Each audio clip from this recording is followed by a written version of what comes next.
El origen del Estado según la teoría contextualista. El contextualismo, en su definición, es una teoría la cual plantea que la sociedad humana y el Estado tienen su origen en un pacto social o contrato social.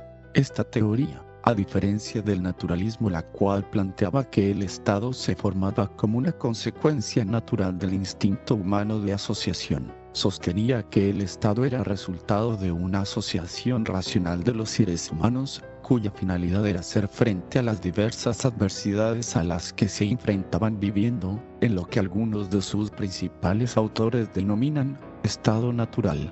Los autores que pensaban que el Estado se fundaba en un pacto o en un contrato son Hobbes. Fue el primero en considerar a los seres humanos como libres e iguales por naturaleza y donde al ser de igual condición todos deseaban buscar el mismo bien, los mismos placeres. Sin embargo, al ser así, lo único que se podía esperar era un estado de guerra, donde no existiera ninguna ley y donde la única garantía que podían tener los seres humanos para su supervivencia era su fuerza física y su ingenio, donde no puede prosperar ni el comercio, ni la industria, donde no pueden existir las artes, ni el conocimiento. En pocas palabras, no puede haber sociedad, puesto que si no se puede asegurar la vida de los seres humanos, mucho menos estas otras cosas, lo que sí puede existir es miedo continuo y una violencia desmedida. Hobbes propone para tal situación que se establezca un pacto en el cual todos se comprometan a subordinarse a un gobernante, cuya función sea velar por el bien común, donde los seres humanos estén de acuerdo a dejar ciertos derechos, para así garantizar la paz y la seguridad de todos los asociados. Locke. Las ideas de este autor son muy afines a las ideas de Hobbes. Él habla de un estado de naturaleza. Sin embargo, Locke nos dice que todo hombre que viva en estado natural tiene la tendencia a unirse a una sociedad política, en donde deja su libertad y se somete a la determinación de una mayoría. El inicio de la sociedad política se basa en el consentimiento de los individuos que se unen y forman dicha sociedad. Una vez hecho esto, es cuando se puede instituir un gobierno, ya sea una república, una sociedad de hombres libres, una oligarquía, donde pocos hombres tienen el poder, o bien una monarquía, donde solo un hombre tiene el poder. La sociedad elegirá el gobierno que más le convenga. Al formar este tipo de sociedad, sus integrantes pactan dos tipos de consentimientos, expreso o explícito. Este tipo de consentimiento no causa mayor problema, pues se pacta en el momento en el que un individuo se incluye en cualquier sociedad y se hace súbdito de ella. El tácito tiene que ver cuando, por consentimiento tácito, un extranjero se incluye a una sociedad ya establecida, y tiene necesariamente que adecuarse a la forma de vida y cumplir las leyes ya establecidas. La razón por la que los hombres dejan el estado de naturaleza y con ello su plena libertad, se debe a que, en el estado de naturaleza, los hombres están expuestos a muchos peligros. En cambio, en la sociedad política es más seguro de conservar su propiedad privada, siendo esta la razón por la cual los hombres se unen en dicha sociedad. Locke propone la división del gobierno en legislativo, ejecutivo y federativo. El legislativo es el encargado de promulgar las leyes y el poder supremo en las repúblicas, y por esa razón es inmutable. Ejecutivo, que se encarga de dar cumplimiento a las leyes, y el federativo, que se encarga de los asuntos externos del Estado. Por último, Locke dice que si el gobierno deja de funcionar adecuadamente o se corrompe, se puede disolver. A diferencia de Hobbes, Montesquieu dice que los hombres se armaron cuando se unieron en sociedad, ya que al estar en sociedad, tuvieron la necesidad de defenderse, de unirse para satisfacer sus necesidades, también, por el instinto y por último, por la necesidad de vivir juntos. Estas son las leyes por las cuales se formaron las sociedades, y a las que Montesquieu las llamó leyes naturales.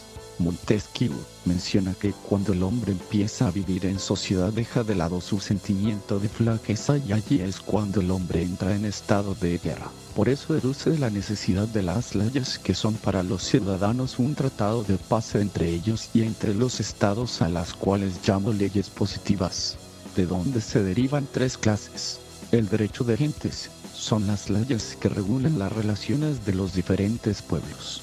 El derecho político, que son las leyes que establecen la relación entre los gobernantes y los gobernados. Y el derecho civil, que son las leyes que regulan las relaciones entre los ciudadanos de un estado.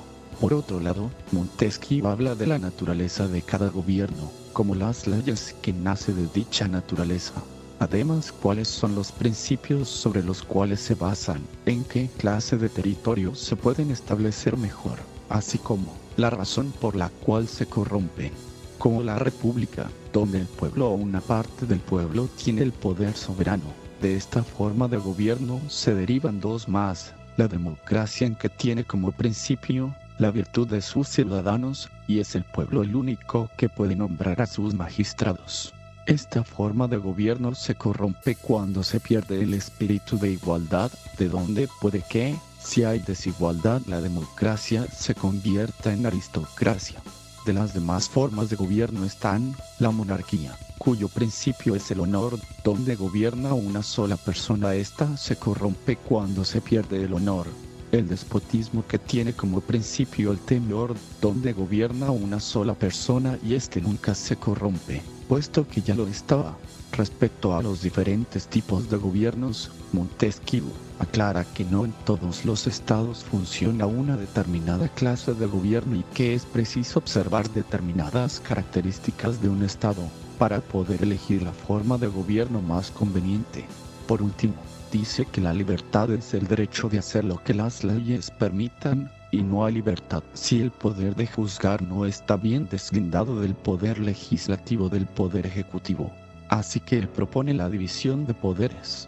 Legislativo, encargado de hacer las leyes, debe de ser un cuerpo representativo, donde no solo existan representantes de los intereses populares, sino también representantes de los intereses de la clase adinerada, para así lograr que los intereses entren en debate y lograr un consenso. Ejecutivo, representado por una sola persona, la cual se encargará de ejecutar las leyes, así como de proponer y rechazar propuestas relacionadas con el gobierno, y judicial, quien se encargará de hacer cumplir las leyes, cuyo cuerpo sea de elección popular, periódico y designado por la ley. Rousseau, el último de los autores del contractualismo clásico, encuentra que los seres humanos necesitan unir fuerzas en un tipo de asociación para poder juntar sus fuerzas y lograr su conservación, pero debe de haber un pacto que los comprometa entre ellos y que a su vez los mantenga comprometidos consigo mismos, y la única manera de lograr ese compromiso es por medio del pacto social, que no es más que la asociación que defiende y protege con la fuerza común a la persona y a los bienes de cada asociado. Dentro de este contrato existen ciertas cláusulas y cuando se rompen inmediatamente el contrato se anula y todos regresan a su condición primitiva. Todas las cláusulas se pueden resumir en la enajenación total de cada asociado con todos sus derechos a toda la comunidad, en donde cada individuo cede su libertad y sus bienes a la suprema interacción de la voluntad general. Todos al unirse forman un cuerpo político, que es un cuerpo moral y colectivo. A su vez, este cuerpo es llamado Estado cuando está presente de manera pasiva y soberano cuando es activo. Los asociados de manera colectiva son el pueblo y de manera particular son ciudadanos. Respecto al soberano, Rousseau nos dice que el pacto social encierra al individuo en un compromiso recíproco, donde hay una doble relación, como miembro del soberano hacia los particulares y como miembro de Estado hacia el soberano. El soberano no puede dictar leyes que él mismo no pueda cumplir. También tiene la función de someter a aquellos individuos que se rehúsen a ser guiados por la voluntad general. Al pasar al estado civil, el hombre pierde su libertad natural y un derecho ilimitado a lo que desea. En cambio, gana su libertad civil y la propiedad de lo que posee. Dicha libertad es limitada por la voluntad general y la posesión solo puede ser válida por un título posesivo. La soberanía es el ejercicio de la voluntad general, y es un ser colectivo. La soberanía es inalienable. Esto es que no se puede enajenar, puesto que ésta siempre debe de representar solo la voluntad general. Rousseau nos dice que el poder se puede ceder pero la voluntad no, y si la soberanía no es más que el ejercicio de la voluntad general, ésta no puede por ningún motivo ser vendida. Así, los autores de esta teoría concuerdan con la tesis de que el ser humano tuvo la necesidad de congregarse en sociedad para poder hacer frente a sus necesidades, pero tuvieron que establecer, si se quiere, normas o leyes encaminadas a reglamentar su vida en sociedad.